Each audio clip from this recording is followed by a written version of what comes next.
Welcome. This is part two of the divinity story, God of wisdom, essentially my awakening. So we ended it off with my friend. He did not, he could not control his desires.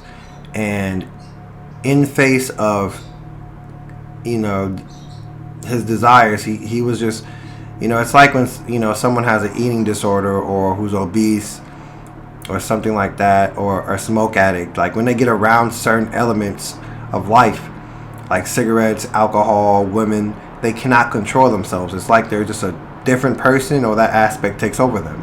Okay? So,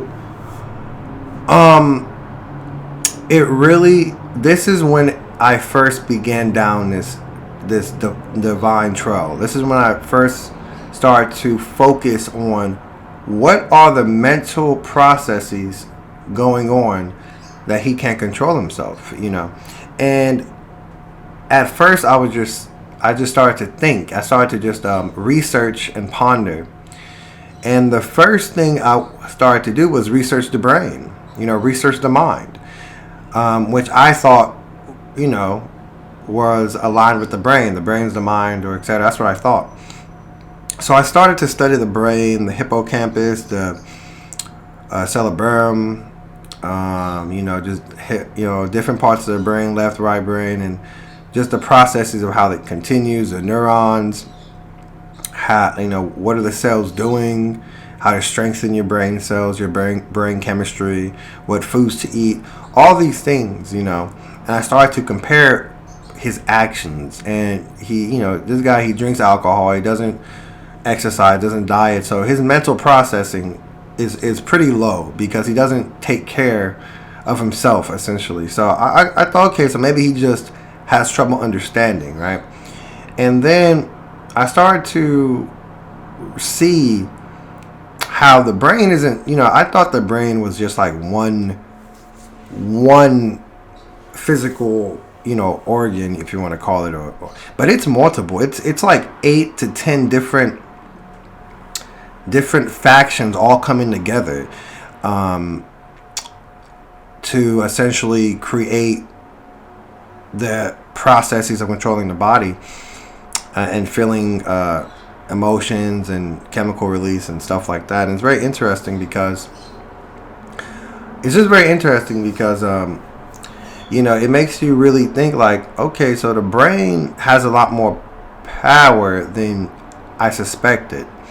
The brain has a lot more control than you suspected. All the processes of the body that you don't have any control over, like you breathing when you're sleeping, or you digesting, or your cells like healing cuts and body parts of injuries. You don't really have any control over that. So if the brain is controlling aspects of yourself that you don't really know, what else is it controlling? And a question came to me because I really love blueberries. I don't know why I like blueberries. I have no idea why, but I really like blueberries. And I started to think, is that because I decided one day? Is that because of its taste, or is there something that predetermined me to like blueberries whenever I came encounter with it?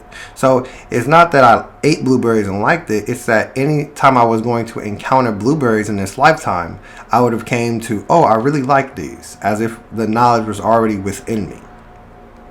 So I started to think, maybe it's just Allende, my friend's brain, which has more control over him than he does. So he thinks that, I could fight these urges off if I wanted to, but maybe that's just the brain making him think that, So it's really, I'm starting to question how much control people have over the brain has, And this question really started to plague me. It really started to make me think, what's going on? Who are you really? Are you? Do you have a choice or decision? And I studied neurology, psychology, And you start to understand that when you study the brain in a real scientific context, you start to see that that before you make an action, the brain activity shows that you're going to make an action. Like if you're going to move your arm, you see brain activity before you even realize that you decide to move your arm. It's kind of like the brain is ordaining you before you know it. The brain is telling you to move your arm before you even understand to move your arm. Stuff like that. You start to really understand that the brain is really mysterious, but it has a certain chemistry to it that it has a lot more power than you think. We live in a society where we like to think that everyone makes their own choices and they have full control of those choices. But if you really study the brain and neurology, you start to see that people don't have as much choice as they think. Like I know I could choose to eat the blueberry, but the desire of me wanting blueberries existed before I really even realized it. And that's just an example. If you like blueberries before it existed, then what information about yourself is aligned with other pieces of information in this world that's going to lead you down that road? If someone really likes running, but they don't know it until they run, then it's like, okay, well now running and extensions of running is now within your life, And because you like it, you're going to put even more focus and intention on it. So I started to think maybe, possibly, my friend just is predetermined to be weak against women, right? And I start to study the brain feverishly and write down all these notes about it and how can you empower the brain? How can you make it better? How can you get the processes working quicker? Because I thought if you can work with the brain and make it extremely powerful, maybe it'll make better decisions. I'm assuming at this point that my friend's brain is just not in the best condition, and so it's weak to certain aspects, or it's predetermined to focus on other aspects, like girls or alcohol or addiction or stuff like that, right? And then I'm moving past it because it gets to a point where it doesn't make sense, that when you're happy, it releases a chemical. And that's why, and people would say, well, that's why you're happy, because it released a chemical. But it's like, but why? Why does that chemical do that? Why is it that happiness has a chemical in the first place? Why is that process even here? It don't seem like you really, not that it's not needed, but there's a certain patternistic element to the brain. And then you start to understand that the brain is a lot like a computer. It's a lot like a processor. It's a lot like information, stored information, database systems, connectivity, output, input. You start to understand the brain seems more like a informational processor rather than a personality of consciousness. Because that's just what it seems like it's doing. It doesn't seem like it's doing anything other than processing the information and giving the person ideas or possibilities for that said information. And what I mean by that, like, I could like blueberries, but my brain isn't telling me to eat blueberries. I have to make that decision. Yeah, I have a likely chance of eating blueberries, but I am the one deciding it. There's no chemicals coming in to say eat blueberries. It doesn't. There's a disconnection between the brain, the mind, and your personality.